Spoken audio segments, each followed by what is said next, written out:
ನಮಸ್ಕಾರ ಸ್ನೇಹಿತರೆ, ನನ್ನ ಹೆಸರು ಎಸ್ ಗಣೇಶ್, ನಿವೃತ್ತ ಸರ್ಕಾರಿ ಅಧಿಕಾರಿ. ಸರ್ಕಾರಿ ನೌಕರರಿಗೆ ತಮ್ಮ ದೈನಂದಿನ ಕೆಲಸ ಕಾರ್ಯಗಳನ್ನು ನಿರ್ವಹಿಸುವಾಗ ಅನೇಕ ಮಾಹಿತಿಗಳ ಅವಶ್ಯಕತೆ ಇರುತ್ತೆ. ಅಂಥ ಮಾಹಿತಿಗಳನ್ನು ನಾನು ನೌಕರ ಸ್ನೇಹಿ ಚಾನಲ್ನಲ್ಲಿ ಯೂಟ್ಯೂಬ್ ಮೂಲಕ ಅಪ್ಲೋಡ್ ಮಾಡ್ತಾ ಇರ್ತೀನಿ. ಅಂಥ ವಿಡಿಯೋಗಳನ್ನು ತಾವು ವೀಕ್ಷಿಸಿದ ನಂತರ ತಪ್ಪದೆ ಲೈಕ್, ಸಬ್ಸ್ಕ್ರೈಬ್ ಬಟನ್ನ ಒತ್ತೋ ಮೂಲಕ ಹಾಗೂ ಬೆಲ್ ಐಕಾನ್ ಬಟನ್ ಒತ್ತೋ ಮೂಲಕ ನಾನು ಮುಂದೆ ಅಪ್ಲೋಡ್ ಮಾಡ್ತಕ್ಕಂಥ ಎಲ್ಲ ವಿಡಿಯೋಗಳನ್ನು ವೀಕ್ಷಿಸಬಹುದಾಗಿರುತ್ತೆ. ಈ ಮಾಹಿತಿಗಳನ್ನು ತಾವು ತಮ್ಮ ದೈನಂದಿನ ಕೆಲಸಗಳಲ್ಲಿ ಉಪಯೋಗಿಸ್ಕೊಳ್ಬಹುದಾಗಿರುತ್ತೆ ಅಂತ ತಿಳಿಸ್ತಾ ಈ ನೌಕರ ಸ್ನೇಹಿ ಚಾನಲ್ಗೆ ತಮ್ಮೆಲ್ಲರಿಗೂ ಹೃತ್ಪೂರ್ವಕವಾದ ಸ್ವಾಗತವನ್ನು ಬಯಸ್ತಾ ಇದ್ದೀನಿ. ಸ್ನೇಹಿತರೆ, ನಾನಿಂದು ಸಾಮೂಹಿಕ ವಿಮಾ ಯೋಜನೆಗೆ ಸಂಬಂಧಪಟ್ಟಂತೆ ಕೆಲವೊಂದು ಮಾಹಿತಿಗಳನ್ನು ಹಂಚ್ಕೋತಾ ಇದ್ದೀನಿ. ಗ್ರೂಪ್ ಇನ್ಶೂರೆನ್ಸ್ ಸ್ಕೀಮ್ ಅಂತ ಕರೆಯಲ್ಪಡುವಂಥ ಈ ಯೋಜನೆ ಕರ್ನಾಟಕ ಸರ್ಕಾರ ದಿನಾಂಕ 1/1/1982ರಿಂದ ತನ್ನೆಲ್ಲ ಕಾಯಂ ಸಿಬ್ಬಂದಿಗಳಿಗೆ ಜಾರಿಗೊಳಿಸಲಾಗಿರುತ್ತೆ. ಈ ಯೋಜನೆಯಡಿಯಲ್ಲಿ ಬರ್ತಕ್ಕಂಥ ಎಲ್ಲ ನೌಕರರು ಸದಸ್ಯತ್ವವನ್ನು ಪಡೆದ ನಂತರ ತಮ್ಮ ಸೇವಾವಧಿಯಲ್ಲಿ ಇದ್ರ ಬಗ್ಗೆ ಕೆಲವೊಂದು ನಮೂದುಗಳನ್ನು ಕಡ್ಡಾಯವಾಗಿ DDO ಮೂಲಕ ಮಾಡಿಸ್ಕೊಳ್ಬೇಕಾಗುತ್ತೆ. DDOಗಳು ಮಾಡ್ತಾರೆ, ಆದರೂ ಅದನ್ನು ತಾವು ಎಲ್ಲರೂ ಒಮ್ಮೆ ಖಾತ್ರಿಪಡಿಸ್ಕೊಳ್ಳಿ. ಏನಂತಂದರೆ, ಈ ಸದಸ್ಯತ್ವವನ್ನು ನೀವು ಯಾವ ದಿನಾಂಕದಿಂದ ಜಾರಿಗೊಳಿಸಲಾಗಿದೆ ಅನ್ನೋದನ್ನು ಒಂದು ದೃಢೀಕರಣ ಪತ್ರವನ್ನು ತಮ್ಮ ಸೇವಾವಧಿಯಲ್ಲಿ ದಾಖಲಿಸ್ಕೊಳ್ಬೇಕು. ಇದ್ರ ಜೊತೆಗೆ ತಾವು ಕಡ್ಡಾಯವಾಗಿ ಒಂದು ನಾಮನಿರ್ದೇಶನ ಪತ್ರ, ಒಂದು ನಮೂನೆ ಇದೆ, ಅದರಲ್ಲಿ ನಾಮನಿರ್ದೇಶನವನ್ನು ಸಹ ನೀವು ಮಾಡಬೇಕಾಗುತ್ತೆ. ನಾಮನಿರ್ದೇಶನ ಪತ್ರವನ್ನು ತಮ್ಮ ಸೇವಾವಧಿಯಲ್ಲಿ ಕಡ್ಡಾಯವಾಗಿ ಅದನ್ನು ಅಂಟಿಸಬೇಕಾಗತ್ತೆ. ಇದ್ರ ಜೊತೆಗೆ ಈ ಯೋಜನೆಯಲ್ಲಿ ಬರ್ತಕ್ಕಂಥ ಲಾಭಗಳೇನು, ಈ ಯೋಜನೆಯಡಿಯಲ್ಲಿ ತಮ್ಮ ವೇತನದಿಂದ ಕಟಾವಣೆ ಆಗ್ತಕ್ಕಂಥ ಮೊತ್ತವೆಷ್ಟು, ಹಾಗೂ ತಾವು ನಿವೃತ್ತಿಯಾದ ನಂತರ ಈ ಯೋಜನೆಯಡಿಯಲ್ಲಿ ತಮಗೆ ದೊರಕಬಹುದಾದ ಮೊತ್ತ ಏನು ಎಂಬುದನ್ನು ನೋಡೋಣ. ಇದ್ರ ಜೊತೆಗೆ ತಮ್ಮ ಕಚೇರಿಯಲ್ಲಿ ಒಂದು ವೇಳೆ ಯಾರಾದರೂ ಮೃತ ಹೊಂದಿದಂಥ ಸಂದರ್ಭದಲ್ಲಿ ಅಂಥ ನೌಕರನ ನಾಮನಿರ್ದೇಶಿತ ವ್ಯಕ್ತಿಗೆ ಎಷ್ಟು ಹಣವನ್ನು ಪಾವತಿಸಲಾಗುತ್ತೆ ಅನ್ನೋದನ್ನು ಸಹ ಇಲ್ಲಿ ನಾವು ನೋಡೋಣ. ದಿನಾಂಕ 1/1/2019ರಿಂದ ಅನ್ವಯ ಆಗುವಂತೆ ಸಾಮೂಹಿಕ ವಿಮಾ ಕಂತಿನ 1 ಯೂನಿಟ್ನ ಮೌಲ್ಯವನ್ನು ಪರಿಷ್ಕರಿಸಲಾಗಿದೆ. ಅದು ಈಗ 1 ಯೂನಿಟ್ನ ಮೌಲ್ಯ 120 ರೂಪಾಯಿ ಆಗಿರುತ್ತದೆ. ನಾವು ಗುಂಪುವಾರು ವಿಂಗಡಿಸಿದಾಗ, ಹುದ್ದೆಗಳನ್ನು ಗುಂಪುವಾರು ವಿಂಗಡಿಸಿದಾಗ ABCD ಅಂತ 4 ವಿವಿಧ ಗುಂಪಿನ ನೌಕರರ ಸಂಬಂಧಪಟ್ಟಂತೆ ವಿಮಾ ಕಂತನ್ನು ಕಟಾವಣೆ ಮಾಡಬೇಕಾಗತ್ತೆ.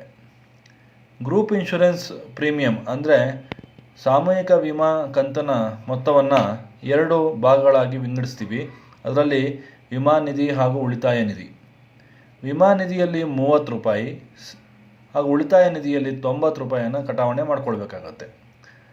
ಅವೆರಡು ಒಟ್ಟುಗೂಡಿಸಿದಾಗ 120 ರೂಪಾಯಿ ಒಂದು ಯೂನಿಟ್ಗಾಗುತ್ತೆ. ಅಂದರೆ 120 ರೂಪಾಯಿ ಏನು ವಿಮಾ ಕಂತನ್ನು ಅವ್ರು ಕಟ್ತಾರೆ, ಅದಕ್ಕೆ ಸಂಬಂಧಪಟ್ಟಂತೆ ಆ ವ್ಯಕ್ತಿ ಮರಣ ಹೊಂದಿದ ಸಂದರ್ಭದಲ್ಲಿ ಗ್ರೂಪ್ D ಹುದ್ದೆಗೆ ಸಂಬಂಧಪಟ್ಟವರಾಗಿದ್ದರೆ, ನೇಮಕಗೊಂಡಂಥವರಾಗಿದ್ದರೆ ಅವರಿಗೆ 1,20,000 ರೂಪಾಯಿ ಹಣವನ್ನು ಸರ್ಕಾರದವರು ಪಾವತಿಸ್ತಾರೆ.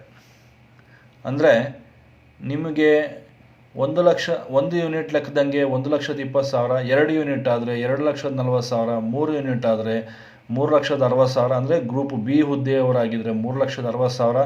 ಗ್ರೂಪ್ A ವೃಂದದ ಅಧಿಕಾರಿ ಏನಾದರೂ ಮರಣ ಹೊಂದಿದ ಸಂದರ್ಭದಲ್ಲಿ 4,80,000 ರೂಪಾಯಿ ಮೊತ್ತವನ್ನು ನಿಮಗೆ ಕೊಡಲಾಗತ್ತೆ. ಅಂದರೆ ಇಲ್ಲಿ ಸ್ಪಷ್ಟವಾಗಿ ನಾವು ತಿಳ್ಕೊಳ್ಳೋದೇನೆಂದರೆ, ಪ್ರತಿಯೊಂದು ಹುದ್ದೆಗೆ ಸಂಬಂಧಪಟ್ಟಂತೆ ನಿಗದಿಪಡಿಸಿದ ವೃಂದವನ್ನು ನಾವಿಲ್ಲಿ ಮೊದಲು ಸ್ಪಷ್ಟಪಡಿಸ್ಕೋಬೇಕು. ಆ ನಂತರ ಈ ಸದಸ್ಯತ್ವವನ್ನು ಯಾವ ದಿನಾಂಕದಿಂದ ಕೊಡಬೇಕು ಅನ್ನೋದನ್ನು ನೋಡ್ಕೊಳ್ಬೇಕಾಗತ್ತೆ. ಅಂದರೆ ಉಳಿತಾಯ ನಿಧಿಗೆ ಸಂಬಂಧಪಟ್ಟಂತೆ ಅವರು ಸದಸ್ಯತ್ವವನ್ನು ವರ್ಷದ ಮಧ್ಯದಲ್ಲಿ ನೀಡಲಾಗೋದಿಲ್ಲ. ಅಂದರೆ 1ನೇ ಜನವರಿಯಿಂದ ಅವರು ಸದಸ್ಯತ್ವವನ್ನು ಹೊಂದ್ತಾರೆ. ಉದಾಹರಣೆಗೆ, ಒಬ್ಬ ಸರ್ಕಾರಿ ನೌಕರ 1ನೇ ಜನವರಿ ಹೊರತುಪಡಿಸಿ ಯಾವುದೇ ದಿನಾಂಕದಲ್ಲಿ ನೇಮಕಗೊಂಡಿದ್ದರೆ ಆ ವರ್ಷ ಪೂರ್ತಿಯಾಗಿ ಅವರು ವಿಮಾ ನಿಧಿಗೆ ಮಾತ್ರ ಹಣವನ್ನು ಪಾವತಿಸಬೇಕಾಗತ್ತೆ. ಆ ನಂತರ ಮುಂದಿನ 1ನೇ ಜನವರಿ ಕ್ಯಾಲೆಂಡರ್ ಇಯರ್ ಪ್ರಾರಂಭವಾಗುವ ಸಂದರ್ಭದಲ್ಲಿ ಆಗ ಅವರು ಉಳಿತಾಯ ನಿಧಿಗೆ ಚಂದಾದಾರರಾಗ್ತಾರೆ. ಆ ಸಂದರ್ಭದಲ್ಲಿ ಅವರು ಇನ್ಶೂರೆನ್ಸ್ ಫಂಡ್ ಅಂದರೆ ವಿಮಾ ನಿಧಿ ಜೊತೆಗೆ ಉಳಿತಾಯ ನಿಧಿಯನ್ನು ಸಹ ಸೇರಿಸಿ ಅವರ ವೇತನದಿಂದ ಕಟಾವಣೆ ಮಾಡಬೇಕು. ಅಲ್ಲಿಂದ ಪ್ರಾರಂಭ ಆಗುತ್ತೆ. ಸ್ನೇಹಿತರೆ, ಈಗ ಸಾಮೂಹಿಕ ವಿಮಾ ಯೋಜನೆಗೆ ಸಂಬಂಧಪಟ್ಟಂತೆ DDOಗಳು ಏನೆಲ್ಲ ಕರ್ತವ್ಯಗಳನ್ನು ನಿರ್ವಹಿಸಬೇಕು ಅನ್ನೋದನ್ನು ನೋಡೋಣ. ಒಬ್ಬ ವ್ಯಕ್ತಿ ಸರ್ಕಾರಿ ಸೇವೆಗೆ ಸೇರಿದ ದಿನಾಂಕಕ್ಕೆ ತನ್ನ ಗ್ರೂಪ್ ಇನ್ಶೂರೆನ್ಸ್ ಹಣಕ್ಕೆ ಸಂಬಂಧಪಟ್ಟಂತೆ ವಿಮಾ ಕಂತನ್ನು ನಗದು ರೂಪದಲ್ಲಿ DDOಗೆ ಪಾವತಿಸಬೇಕಾಗುತ್ತೆ. ಅಂಥ ನಗದು ರೂಪದಲ್ಲಿ ಪಾವತಿಸಿದಂಥ ಹಣವನ್ನು DDO K2 ಚಲನನ್ನು ಜನರೇಟ್ ಮಾಡಿ ಇಲ್ಲಿ ಕಾಣಿಸಿದಂಥ ಹೆಡ್ ಆಫ್ ಅಕೌಂಟ್ ನಂಬರ್ ಏನು 8011 ಈ ಹೆಡ್ಗೆ ಜಮಾ ಮಾಡಬೇಕಾಗತ್ತೆ. ಆ ನಂತರ ಮುಂದಿನ ವೇತನ ಪಾವತಿ ಮಾಡೋ ಸಂದರ್ಭದಲ್ಲಿ ಅವರ ವಿಮಾ ಕಂತಿನ ಹಣವನ್ನು ಕಟಾಯಿಸ್ಕೊಂಡು ಹೋಗಬೇಕಾಗತ್ತೆ. ಇದು ಎಲ್ಲಿವರೆಗೆ ಅಂದರೆ ಆ ನೌಕರ ಡಿಸೆಂಬರ್ ಮಾಹೆಯ ವೇತನ ಪಡೆಯೋವರೆಗೆ ಕೇವಲ ವಿಮಾ ಕಂತಿನ ಹಣವನ್ನು ಮಾತ್ರ ಕಟಾಯಿಸಬೇಕಾಗತ್ತೆ. ಆ ನಂತರ ಮುಂದಿನ ಜನವರಿ 1ರಿಂದ ಅನ್ವಯ ಆಗುವಂತೆ ವಿಮಾ ಕಂತಿನ ಜೊತೆಗೆ ಉಳಿತಾಯ ನಿಧಿಗೆ ಸಂಬಂಧಪಟ್ಟಂತೆ ಸಹ ಮೊತ್ತವನ್ನು ಸೇರಿಸಿಕೊಂಡು ಕಟಾಯಿಸ್ಕೊಂಡು ಹೋಗಬೇಕಾಗತ್ತೆ. ಹೀಗೆ ಕಟಾಯಿಸ್ಕೊಂಡು ಹೋಗ್ತಾ ಇರೋ ಸಂದರ್ಭದಲ್ಲಿ ಈ ಉಳಿತಾಯ ನಿಧಿಯನ್ನು ಅವರು ನಿವೃತ್ತರಾಗುವವರೆಗೆ ಹಾಗೂ ಮರಣ ಹೊಂದುವವರೆಗೆ ಯಾವುದು ಮೊದಲು ಅಲ್ಲಿವರೆಗೆ ಸಹ ಕಟಾಯಿಸಬೇಕಾಗುತ್ತೆ. ಒಂದು ವೇಳೆ ಅವರ ವೇತನವನ್ನು ಡ್ರಾ ಮಾಡದೇ ಇದ್ದಂಥ ಸಂದರ್ಭದಲ್ಲಿ ಗ್ರೂಪ್ ಇನ್ಶೂರೆನ್ಸ್ ಹಣವನ್ನು ಅಂದರೆ ಉಳಿತಾಯ ನಿಧಿ ಇರಬಹುದು ಅಥವಾ ವಿಮಾ ನಿಧಿಗೆ ಸಂಬಂಧಪಟ್ಟಂಥ ಮೊತ್ತ ಇರಬಹುದು, ಯಾವುದೇ ಸಂದರ್ಭದಲ್ಲಾದಾಗಲೂ ಆ ಮೊತ್ತವನ್ನು DDOಗಳು ಸಂಬಂಧಪಟ್ಟ ನೌಕರರಿಂದ ವಸೂಲಿ ಮಾಡಿ ಅಂದರೆ ನಗದು ರೂಪದಲ್ಲಿ ಪಡೆದುಕೊಂಡು K2 ಚಲನ್ ಜನರೇಟ್ ಮಾಡಿ ಅದನ್ನು ಮೇಲೆ ಕಾಣಿಸಿದ ಲೆಕ್ಕ ಶೀರ್ಷಿಕೆಗೆ ಜಮಾ ಮಾಡಬೇಕಾಗತ್ತೆ. ಸ್ನೇಹಿತರೆ, ಪ್ರತಿಯೊಂದು ಕಚೇರಿಯಲ್ಲಿ DDOಗಳು ಸಾಮೂಹಿಕ ವಿಮಾ ಯೋಜನೆಗೆ ಸಂಬಂಧಪಟ್ಟಂತೆ ಕೆಲವು ಅಗತ್ಯ ಕೆಲಸಗಳನ್ನು ನಿರ್ವಹಿಸಬೇಕಾಗತ್ತೆ.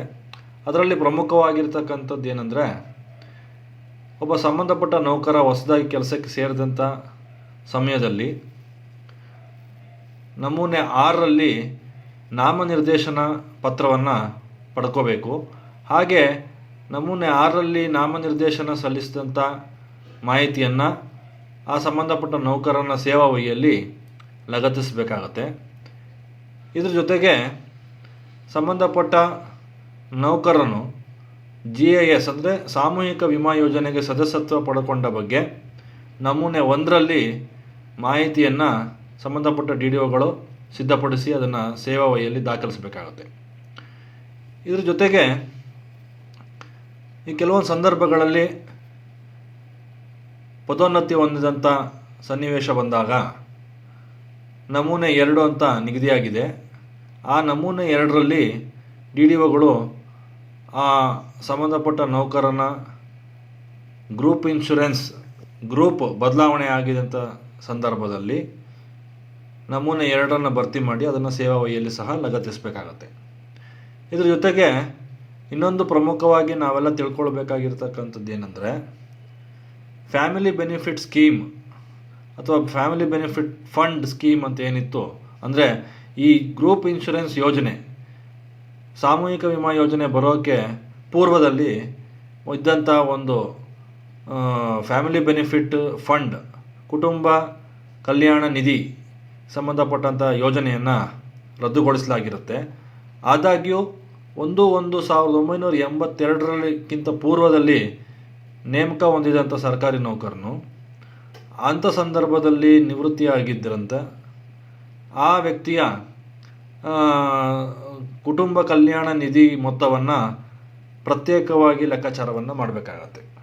ಸ್ನೇಹಿತರೆ, ಸಾಮೂಹಿಕ ವಿಮಾ ಯೋಜನೆಯಡಿಯಲ್ಲಿ ಒಬ್ಬ ಮೃತ ಹೊಂದಿದಂಥ ಸರ್ಕಾರಿ ನೌಕರನ ನಾಮನಿರ್ದೇಶಿತ ವ್ಯಕ್ತಿಗೆ ಎಷ್ಟು ವಿಮಾ ಮೊತ್ತವನ್ನು ಪಾವತಿಸಬೇಕು ಎಂಬುದನ್ನು ಲೆಕ್ಕಾಚಾರ ಹೇಗೆ ಮಾಡಬೇಕು ಅನ್ನೋದನ್ನು ಇಲ್ಲಿ ನೋಡೋಣ. ಲೆಕ್ಕಾಚಾರ ಮಾಡೋ ಮುಂಚೆ ನಾವೊಂದು ಸರ್ಕಾರಿ ಆದೇಶವನ್ನು ಗಮನಿಸಬೇಕಾಗುತ್ತೆ. ಇದು ಸರ್ಕಾರಿ ಆದೇಶ ಸಂಖ್ಯೆ FD 12/ಯೋ 2018 ದಿನಾಂಕ 16/11/2018. ಇದು ಪ್ರಸ್ತುತ ಸಾಮೂಹಿಕ ವಿಮಾ ಯೋಜನೆಗೆ ಸಂಬಂಧಪಟ್ಟಂತೆ ಚಾಲ್ತಿಯಲ್ಲಿರೋ ಆದೇಶವಾಗಿರುತ್ತೆ. ಈ ಉದಾಹರಣೆಯಲ್ಲಿ ನಿಮಗೆ ಒಬ್ಬ ಗ್ರೂಪ್ ಸಿ ವೃಂದದ ನೌಕರ ದಿನಾಂಕ 1/1/2000 ಇಸ್ವಿಯಿಂದ ಸದಸ್ಯತ್ವವನ್ನು ಪಡೆದಿರ್ತಾನೆ ಅಂದರೆ ಅದಕ್ಕೆ ಸಂಬಂಧಪಟ್ಟಂತೆ ಕೋಷ್ಟಕ 196 ಅನ್ವಯ ಆಗುತ್ತೆ. ಸೊ 196 ನೀವು ನೋಡಿದಾಗ ಅಲ್ಲಿ ಸಬ್ಸ್ಕ್ರೈಬ್ಡ್ ಮಂತ್ ಅಂತ ಕಾಣಿಸಲಾಗಿದೆ. ಅಂದರೆ ಎಷ್ಟು ತಿಂಗಳವರೆಗೆ ಅವರು ಈ ಒಂದು ವಿಮಾ ಯೋಜನೆಯ ಸದಸ್ಯತ್ವವನ್ನು ಹೊಂದಿರ್ತಾರೆ ಅನ್ನೋದನ್ನು ಗಮನಿಸ್ಬೋದು. ಇಲ್ಲಿ ಸಬ್ಸ್ಕ್ರೈಬ್ಡ್ ಮಂತ್ ಜನವರಿ 2021 ಅಂದರೆ 1, 2, 3, 4 ಕೋಷ್ಟಕದಲ್ಲಿ 1, 2, 3, 4, 5 ಅಂತ ಏನು ಕಾಣಿಸ್ತಾ ಇದೆ ಅದು 25ನೇ ಕ್ರಮ ಸಂಖ್ಯೆ ಅಡಿಯಲ್ಲಿ ಅನ್ವಯವಾಗುವಂತೆ ಜನವರಿ 2021 ಅವರು ಸದಸ್ಯತ್ವವನ್ನು ಹೊಂದಿರ್ತಾರೆ ಅನ್ನೋದನ್ನು ನಾವಿಲ್ಲಿ ಗಮನಿಸ್ಬೋದು. ಇಲ್ಲಿ ಈ ಉದಾಹರಣೆಗೆ ಸಂಬಂಧಪಟ್ಟಂತೆ ಜೂನ್ 2021 ಅನ್ವಯವಾಗುವಂತೆ ಸಬ್ಸ್ಕ್ರೈಬ್ ಮಂತ್ ಬಂದು ಕ್ರಮ ಸಂಖ್ಯೆ 30. ಆ ಪ್ರಕಾರ ಆ ಸಂಬಂಧಪಟ್ಟ ನಾಮನಿರ್ದೇಶಿತ ವ್ಯಕ್ತಿ 30,069 ರೂಪಾಯಿ 1 ಯೂನಿಟ್ ದರಕ್ಕೆ ಅನ್ವಯವಾಗುವಂತೆ ಪಡೆಯಲು ಅರ್ಹನಾಗಿರ್ತಾನೆ. ಈ 30,069 ಬಡ್ಡಿ ಸಹಿತವಾಗಿ ಲೆಕ್ಕಾಚಾರ ಮಾಡಿರ್ತಕ್ಕಂಥ ಮೊತ್ತ ಆಗಿರುತ್ತೆ. ಮತ್ತೆ ನೀವು ಇದ್ರ ಮೇಲೆ ಬಡ್ಡಿಯಾಗಿ ಮತ್ತೇನಾಗಲಿ ಲೆಕ್ಕಾಚಾರ ಮಾಡೋ ಅವಶ್ಯಕತೆ ಇರೋದಿಲ್ಲ. ಇದು 1 ಯೂನಿಟ್ ದರ ಆಗಿರೋದ್ರಿಂದ ಇಲ್ಲಿ ಮೃತ ಹೊಂದಿದಂಥ ಸರ್ಕಾರಿ ನೌಕರ ಗುಂಪು ಸಿ ವೃಂದದವನಾಗಿರೋದ್ರಿಂದ 2 ಯೂನಿಟ್ ಲೆಕ್ಕಕ್ಕೆ ನಾವು ಅದನ್ನು ಗುಣಾಕಾರ ಮಾಡ್ಕೋಬೇಕಾಗುತ್ತೆ. ಸೊ 30,069ನ 2ರೊಂದಿಗೆ ಗುಣಿಸಿದಾಗ 60,138 ಆಗುತ್ತೆ. ಆ ಸಂಬಂಧಪಟ್ಟ ಮೃತ ನೌಕರನ ನಾಮನಿರ್ದೇಶಿತ ವ್ಯಕ್ತಿಗೆ 2,40,000 ರೂಪಾಯಿ ವಿಮಾ ಮೊತ್ತವನ್ನು ಹಾಗೂ ಉಳಿತಾಯ ನಿಧಿಗೆ ಸಂಬಂಧಪಟ್ಟಂತೆ 60,138 ಪಾವತಿಸಬೇಕಾಗತ್ತೆ. ಇವೆರಡನ್ನು ಒಟ್ಟುಗೂಡಿಸಿದಾಗ 3,138,000 ರೂಪಾಯಿ ಮೊತ್ತವನ್ನು ನಾಮನಿರ್ದೇಶಿತ ವ್ಯಕ್ತಿ ಪಡೆಯಲು ಅರ್ಹನಾಗಿರ್ತಾನೆ.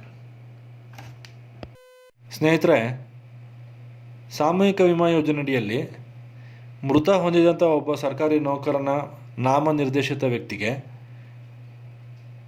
ಎಷ್ಟು ವಿಮಾ ಮೊತ್ತವನ್ನು ಪಾವತಿಸಬೇಕು ಅನ್ನೋದನ್ನು ಉದಾಹರಣೆ 1ರಲ್ಲಿ ಗಮನಿಸಿದ್ರಿ.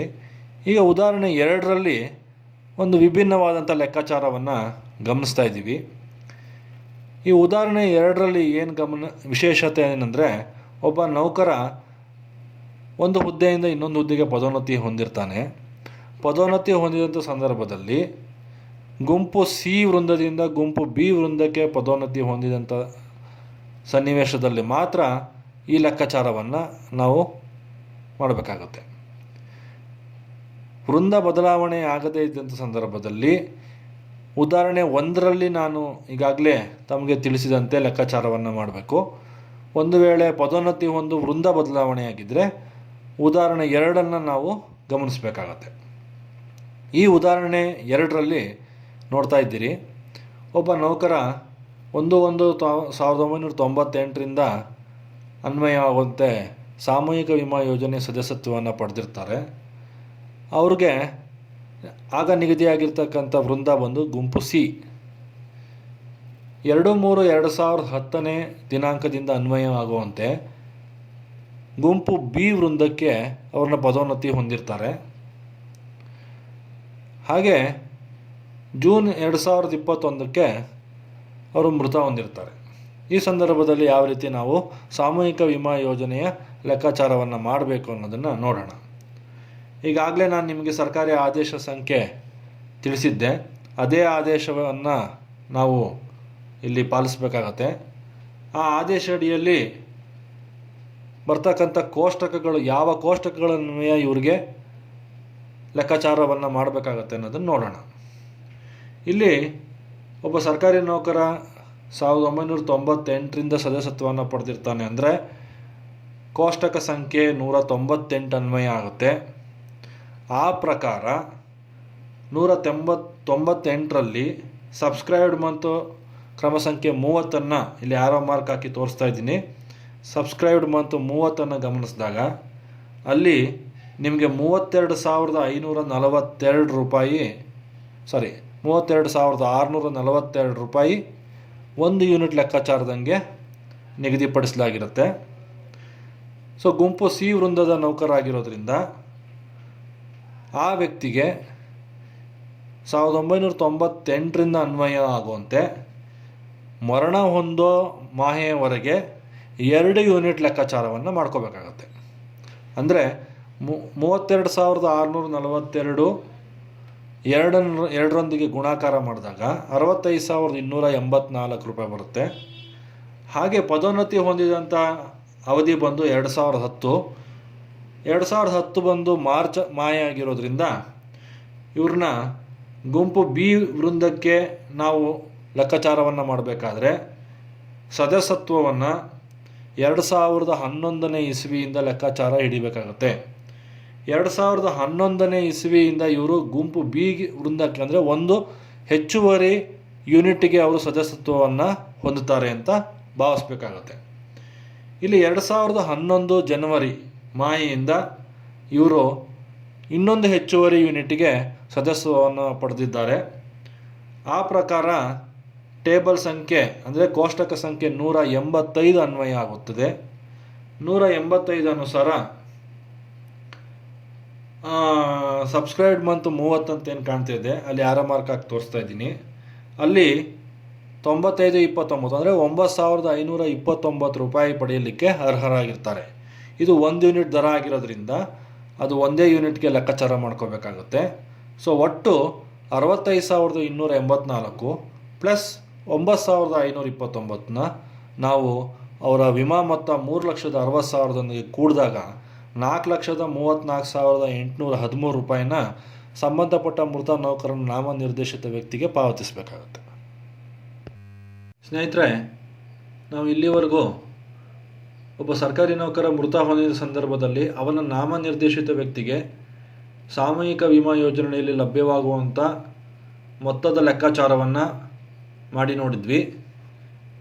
ಈಗ ಒಬ್ಬ ಸರ್ಕಾರಿ ನೌಕರ ನಿವೃತ್ತನಾದ ಸಂದರ್ಭದಲ್ಲಿ ಅದು ಸೂಪರ್ಯಾನ್ಯೂಷನ್ ಇರ್ಬೋದು ಅಥವಾ ಸ್ವಯಂ ನಿವೃತ್ತಿ ಆಗಿರ್ಬೋದು ಅಥವಾ ಇನ್ಯಾವುದೇ ರೂಪದ ನಿವೃತ್ತಿ ಆಗಿದ್ದ ಸಂದರ್ಭದಲ್ಲಿ ಅವ್ರಿಗೆ ಸಾಮೂಹಿಕ ವಿಮಾ ಯೋಜನೆಯಡಿಯಲ್ಲಿ ಲಭ್ಯವಾಗುವಂಥ ಮೊತ್ತವನ್ನು ಯಾವ ರೀತಿ ಲೆಕ್ಕಾಚಾರ ಮಾಡಬಹುದು ಅನ್ನೋದನ್ನು ಈ ಉದಾಹರಣೆಯಲ್ಲಿ ನಿಮಗೆ ತೋರಿಸ್ತಾ ಇದ್ದೀನಿ. ಈ ಉದಾಹರಣೆಯಲ್ಲಿ ತಾವೆಲ್ಲ ಗಮನಿಸ್ತಾ ಇದ್ದೀರಿ, ಸರ್ಕಾರಿ ಆದೇಶ ಸಂಖ್ಯೆ ಹಿಂದೆ ನಾನು ಹೇಳಿದಂಥ ಅದೇ ಆಗಿರುತ್ತೆ. ಅದು FD 12/ಯೋ 2018-16-11-2018 ಅನುಸಾರ ನೀವು ಈ ಆದೇಶವನ್ನು ಗಮನಿಸ್ಕೊಂಡು ಲೆಕ್ಕಾಚಾರ ಮಾಡಬೇಕಾಗತ್ತೆ. ಈ ಉದಾಹರಣೆಯಲ್ಲಿ ಒಬ್ಬ ಸರ್ಕಾರಿ ನೌಕರ 1991ರಿಂದ ಅನ್ವಯ ಆಗುವಂತೆ ಸಾಮೂಹಿಕ ವಿಮಾ ಯೋಜನೆಯ ಸದಸ್ಯತ್ವವನ್ನು ಪಡೆದಿರ್ತಾನೆ. ಅವನು ಗುಂಪು ಸಿ ವೃಂದದ ನೌಕರನಾಗಿರ್ತಾನೆ. ಹಾಗೂ ನಿವೃತ್ತಿಯಾಗೋ ಸಂದರ್ಭದಲ್ಲಿ ಅಂದರೆ 31/12/2020ಕ್ಕೆ ಒಂದು ವೇಳೆ ನಿವೃತ್ತಿ ಹೊಂದಿದಂಥ ನೌಕರನಾಗಿದ್ದರೆ ಅವನಿಗೆ ಯಾವುದೇ ಪದೋನ್ನತಿ ಆಗಿಲ್ಲದೆ ಇದ್ದರೆ ಅಂದರೆ ಬದಲಾವಣೆ ಆಗಿಲ್ಲದೆ ಇದ್ದರೆ ವೃಂದದಲ್ಲಿ ಅಂಥ ಸಂದರ್ಭದಲ್ಲಿ ಅವನು ಪಡೆಯತಕ್ಕಂಥ ಉಳಿತಾಯ ನಿಧಿಯ ಮೊತ್ತ ಎಷ್ಟು ಎಂಬುದನ್ನು ಇಲ್ಲಿ ಲೆಕ್ಕಾಚಾರ ಮಾಡಿ ತೋರಿಸಲಾಗಿದೆ. 1991 ಎಂದು ಇಲ್ಲಿ ಈಗಾಗಲೇ ಸದಸ್ಯತ್ವವನ್ನು ಪಡೆದ ವರ್ಷ ಆಗಿರೋದ್ರಿಂದ ಇವರಿಗೆ ಅನ್ವಯವಾಗುವಂಥ ಕೋಷ್ಟಕ ಬಂದು 205 ಕೋಷ್ಟಕವನ್ನು ತೆಗೆದುಕೊಳ್ಳಿ. ಆ 205 ಕೋಷ್ಟಕದಲ್ಲಿ ಡಿಸೆಂಬರ್ 2020 ಅಂದರೆ ಸಬ್ಸ್ಕ್ರೈಬ್ಡ್ ಮಂತ್ ಕ್ರಮ ಸಂಖ್ಯೆ 1, 2, 3, 4 ಹಾಗೆ ಬಂದಾಗ 24ನೇ ಕ್ರಮ ಸಂಖ್ಯೆಯಲ್ಲಿ 12, 20, 20 ಅಂತ ಏನು ಕಾಣಿಸ್ಲಾಗಿದೆ, ಇಲ್ಲಿ ಆರೋ ಮಾರ್ಕ್ ಹಾಕಿ ನಾನು ತೋರಿಸ್ತಾ ಇದ್ದೀನಿ. ಆ ಪ್ರಕಾರ ಅವ್ರಿಗೆ 45,298 ರೂಪಾಯಿ ಪ್ರತಿ ಯೂನಿಟ್ ದರಕ್ಕೆ ಉಳಿತಾಯ ಮೊತ್ತವನ್ನು ಬಡ್ಡಿ ಸಹಿತವಾಗಿ ಪಡೆಯಲು ಅರ್ಹರಿರ್ತಾರೆ ಅಂತ ನಾವು ಲೆಕ್ಕಾಚಾರ ಮಾಡ್ಕೋಬೋದಾಗಿರುತ್ತೆ. ಸೊ ಇಲ್ಲಿ ಒಬ್ಬ ನೌಕರ ಬಂದು, ಸರ್ಕಾರಿ ನೌಕರ ಬಂದು ಸಿ ಗುಂಪಿನ ನೌಕರ ಆಗಿರೋದ್ರಿಂದ ಅವ್ರಿಗೆ 2 ಯೂನಿಟ್ ದರದಂಗೆ 45,298ಅನ್ನು ಎರಡರೊಂದಿಗೆ ಗುಣಿಸಿದಾಗ 90,596 ಬರುತ್ತೆ. ಈ 90,596ಅನ್ನು ಅವರಿಗೆ ಪಾವತಿಸಬೇಕಾಗತ್ತೆ. ತಾವೆಲ್ಲರೂ ಈ ಉದಾಹರಣೆ 2 ಗಮನಿಸ್ತಾ ಇದ್ದೀರಿ. ಈ ಉದಾಹರಣೆ 2ರಲ್ಲಿ ಏನು ವಿಶೇಷತೆ ಇದೆ ಅಂದರೆ, ಒಬ್ಬ ಸರ್ಕಾರಿ ನೌಕರ ತನ್ನ ಸೇವಾವಧಿಯಲ್ಲಿ 2 ಬಾರಿ ಪದೋನ್ನತಿಯನ್ನು ಪಡ್ಕೊಂಡಿರ್ತಾನೆ. ಅಂಥ ಸಂದರ್ಭದಲ್ಲಿ ಆ ನೌಕರನಿಗೆ ಸಾಮೂಹಿಕ ವಿಮಾ ಯೋಜನೆಯಡಿಯಲ್ಲಿ ನಿವೃತ್ತಿಯಾದಂಥ ಸಂದರ್ಭದಲ್ಲಿ ಎಷ್ಟು ಉಳಿತಾಯ ನಿಧಿ ಮೊತ್ತವನ್ನು ಪಡೆಯಲು ಅರ್ಹನಿರ್ತಾನೆ ಅನ್ನೋದನ್ನು ಗಮನಿಸೋಣ. ಈ ಉದಾಹರಣೆಯಲ್ಲಿ ಸ್ಪಷ್ಟವಾಗಿ ನಾವು 4 ಅಂಶಗಳನ್ನು ಗಮನಿಸ್ಬೋದು. ಒಂದೇನೆಂದರೆ, ಅವನು ಸದಸ್ಯತ್ವವನ್ನು ಹೊಂದಿದಂಥ ವರ್ಷ ಹಾಗೂ ವೃಂದಗಳ ಬದಲಾವಣೆ ಆದಂಥ ದಿನಾಂಕಗಳು ಹಾಗೂ ನಿವೃತ್ತ ದಿನಾಂಕ. ಅದಾದ ನಂತರ ಅವನು ನಿವೃತ್ತ ದಿನಾಂಕದ ನಂತರ ಗ್ರೂಪ್ ಇನ್ಶೂರೆನ್ಸ್ ಸ್ಕೀಮ್ನಡಿಯಲ್ಲಿ ಉಳಿತಾಯ ನಿಧಿಗೆ ಅವನು ಪಡೆಯತಕ್ಕಂಥ ಮೊತ್ತವನ್ನು ಇಲ್ಲಿ ಕಾಣಿಸಲಾಗಿದೆ. ಈಗ ತಾವೆಲ್ಲರೂ ಗಮನಿಸ್ತಾ ಇದ್ದೀರಿ, ಇಲ್ಲಿ 1/1/1993ರಲ್ಲಿ ಸಾಮೂಹಿಕ ವಿಮಾ ಯೋಜನೆಯಡಿಯಲ್ಲಿ ಸದಸ್ಯತ್ವವನ್ನು ಹೊಂದಿದಂಥ ಒಬ್ಬ ಗ್ರೂಪ್ ಡಿ ವೃಂದದ ನೌಕರ 11/5/2012ಕ್ಕೆ ಗುಂಪು ಸಿ ವೃಂದಕ್ಕೆ ಪದೋನ್ನತಿ ಹೊಂದಿರ್ತಾನೆ. ಅದಾದ ನಂತರ 28/2/2018ರಲ್ಲಿ ಬಿ ವೃಂದದ ಹುದ್ದೆಗೆ ಪದೋನ್ನತಿ ಹೊಂದಿರ್ತಾನೆ. ಆ ನೌಕರ 30/9/2021ರಲ್ಲಿ ನಿವೃತ್ತನಾಗಿದ್ದಂಥ ಸಂದರ್ಭ ಬಂದಾಗ ನಿವೃತ್ತಿ ದಿನಾಂಕದಂದು ಅವನಿಗೆ ಲಭ್ಯವಿರತಕ್ಕಂಥ ಗ್ರೂಪ್ ಇನ್ಶೂರೆನ್ಸ್ ಸ್ಕೀಮ್ ಉಳಿತಾಯ ನಿಧಿಯ ಮೊತ್ತ ಎಷ್ಟು ಎಂಬುದನ್ನು ಲೆಕ್ಕಾಚಾರ ಮಾಡಿ ನೋಡೋಣ. ಈಗಾಗಲೇ ತಮಗೆಲ್ಲರೂ ಗೊತ್ತಿದೆ, ಸರ್ಕಾರಿ ಆದೇಶ ಸಂಖ್ಯೆ FD 12/2018 2018 ತಾವೆಲ್ಲರೂ ಗಮನಿಸಿದ್ದೀರಿ. ಈ ಪ್ರಕರಣದಲ್ಲೂ ಅಷ್ಟೇ ಈ ನೌಕರನಿಗೆ 30/9/2021ಕ್ಕೆ ಎಷ್ಟು ಉಳಿತಾಯ ನಿಧಿಯ ಮೊತ್ತ ಪಡೆಯಲು ಅರ್ಹನಾಗಿರ್ತಾನೆ ಅನ್ನೋದನ್ನು ಗಮನಿಸೋಣ. ಇಲ್ಲಿ 3 ರೀತಿಯ ಲೆಕ್ಕಾಚಾರವನ್ನು ಮಾಡಬೇಕಾಗುತ್ತೆ. ಒಂದು, ಸದಸ್ಯತ್ವವನ್ನು ಪಡೆದಂಥ ಅವಧಿಯಲ್ಲಿ ಹೊಂದಿದಂಥ ವೃಂದದ ಲೆಕ್ಕಾಚಾರ ಪ್ರಕಾರ ಅವರು 1 ಯೂನಿಟ್ ಅಂದರೆ ಗ್ರೂಪ್ ಡಿಗೆ 1 ಯೂನಿಟ್ ಆಗಿರೋದ್ರಿಂದ ಕೋಷ್ಟಕ ಸಂಖ್ಯೆ 203 ನಾವು ಪರಿಗಣಿಸಬೇಕಾಗತ್ತೆ. ಇಲ್ಲಿ 1993ರಲ್ಲಿ ಅವರು ಸದಸ್ಯತ್ವವನ್ನು ಪಡೆದಿರ್ತಾರೆ. ಸೆಪ್ಟೆಂಬರ್ 21ಕ್ಕೆ ಅಂದರೆ ಸಬ್ಸ್ಕ್ರೈಬ್ಡ್ ಮಂತ್ ಕ್ರಮ ಸಂಖ್ಯೆ 33, ಅಲ್ಲಿ ಆರೋ ಮಾರ್ಕ್ ಹಾಕಿ ತಮ್ಮೆಲ್ಲರಿಗೂ ತೋರಿಸ್ತಾ ಇದ್ದೀನಿ, 43,187 ಮೊತ್ತವನ್ನು 1 ಯೂನಿಟ್ ದರದ ಆಧಾರದ ಮೇಲೆ ಪಡೀಲಿಕ್ಕೆ ಅರ್ಹತೆಯನ್ನು ಹೊಂದಿರ್ತಾನೆ. ಹಾಗೆ ಗುಂಪು ಸಿ ವೃಂದಕ್ಕೆ ಪದೋನ್ನತಿ ಹೊಂದಿದ್ದು 2012 ಮೇ ಆಗಿರೋದ್ರಿಂದ ಸದಸ್ಯತ್ವ ಅವಧಿ ಪ್ರಾರಂಭವಾಗೋದು 2013 ಜನವರಿಯಿಂದ. ಆ ಪ್ರಕಾರ ಕೋಷ್ಟಕ ಸಂಖ್ಯೆ 183 ನಾವು ಪರಿಗಣಿಸಬೇಕಾಗತ್ತೆ. 183ರಲ್ಲಿ ಸಬ್ಸ್ಕ್ರೈಬ್ಡ್ ಮಂತ್ ಕ್ರಮ ಸಂಖ್ಯೆ 33 ಪ್ರಕಾರ ಅವ್ರಿಗೆ 7,888 ಪ್ರತಿ ಯೂನಿಟ್ ದರದಂಗೆ ಪಡೀಲಿಕ್ಕೆ ಅರ್ಹತೆಯನ್ನು ಪಡ್ಕೊಂಡಿರ್ತಾರೆ. ಅದಾದ ನಂತರ ಅವರು ಗುಂಪು ಬಿ ವೃಂದಕ್ಕೆ ಪದೋನ್ನತಿಯನ್ನು ಹೊಂದಿರ್ತಾರೆ. ಗುಂಪು ಬಿ ವೃಂದಕ್ಕೆ ಪದೋನ್ನತಿ ಹೊಂದಿದಂಥ ದಿನಾಂಕ ಬಂದು 28/2/2018 ಆಗಿರೋದ್ರಿಂದ 2019ರಿಂದ ಅಂದರೆ ಜನವರಿ 2019ರಿಂದ ಅವರು ಒಂದು ಹೆಚ್ಚುವರಿ ಯೂನಿಟ್ಗೆ ಸದಸ್ಯತ್ವವನ್ನು ಪಡೆದುಕೊಂಡಿರ್ತಾರೆ ಅನ್ನೋದನ್ನು ಪರಿಗಣಿಸಿಕೊಂಡು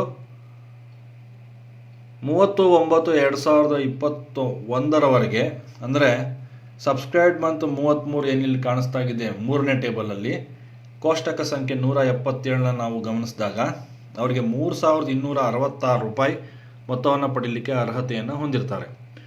ಈ ಎಲ್ಲ ಮೊತ್ತಗಳನ್ನು ಒಟ್ಟುಗೂಡಿಸಿದಾಗ ಒಟ್ಟು 54,341 ಮೊತ್ತವನ್ನು ಆ ಸಂಬಂಧಪಟ್ಟ ನಿವೃತ್ತ ನೌಕರನಿಗೆ ಪಾವತಿಸಬೇಕಾಗುತ್ತೆ.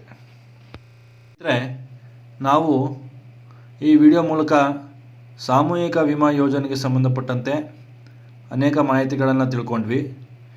ಒಬ್ಬ ಸರ್ಕಾರಿ ನೌಕರ ನಿವೃತ್ತನಾದಂಥ ಸಂದರ್ಭದಲ್ಲಾಗಲಿ ಅಥವಾ ಒಬ್ಬ ನೌಕರ ಮರಣ ಹೊಂದಿದಂಥ ಸಂದರ್ಭದಲ್ಲಿ ಅವನ ನಾಮನಿರ್ದೇಶಿತ ವ್ಯಕ್ತಿಗೆ ಸಾಮೂಹಿಕ ವಿಮಾ ಯೋಜನೆಯಡಿಯಲ್ಲಿ ದೊರಕಬಹುದಾದಂಥ ಉಳಿತಾಯ ನಿಧಿಯ ಮೊತ್ತ ಹಾಗೂ ವಿಮಾ ಮೊತ್ತ ವಿವರಗಳನ್ನು ಹೇಗೆ ಲೆಕ್ಕಾಚಾರ ಮಾಡಬೇಕು ಅನ್ನೋದನ್ನು ನಾವು ಕಲ್ತ್ಕೊಂಡಿದ್ದೀವಿ.